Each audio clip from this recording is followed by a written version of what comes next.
आज मीरा जी चित्तौड़गढ़ को छोड़कर श्रीधाम वृंदावन पहुंच गई। और जब वृंदावन पहुंची तो वृंदावन में भी मीरा जी को गिरधर गोपाल नहीं मिले। वहां भी किसी ने कह दिया, मीरा तेरे गिरधर गोपाल तो द्वारिकापुरी में रहते हैं। मीरा जी द्वारिकापुरी पहुंच गई और द्वारिकापुरी में मीरा जी को गिरधर गोपाल के दर्शन हुए। लेकिन यहाँ पर जब मीरा जी ने चित्तौड़गढ़ को छोड़ा था तो चित्तौड़गढ़ में सूखा पड़ गया था। जल के लिए, भोजन के लिए लोग तरसने लगे थे। राणा जी ने बड़ा प्रयास किया, संतों के पास जाकर प्रार्थना की, महाराज हमारे चित्तौड़गढ़ में सूखा क्यों पड़ने लगा है।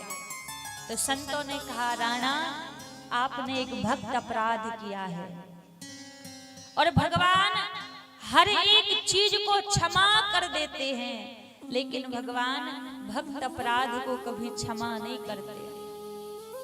आपसे एक निवेदन करूं, कोई भी जीवन में भक्त मिले, भले ही वो सांचा भक्त हो या झूठा भक्त हो, भले ही उसने स्वरूप ही धारण क्यों ना कर रखा हो एक भक्त का, लेकिन कभी उसका अपमान मत करना। क्योंकि भगवान कहते हैं, मैं अपना अपमान तो सहन कर लेता हूँ, लेकिन मैं अपने भक्त का अपमान सहन नहीं कर पाता।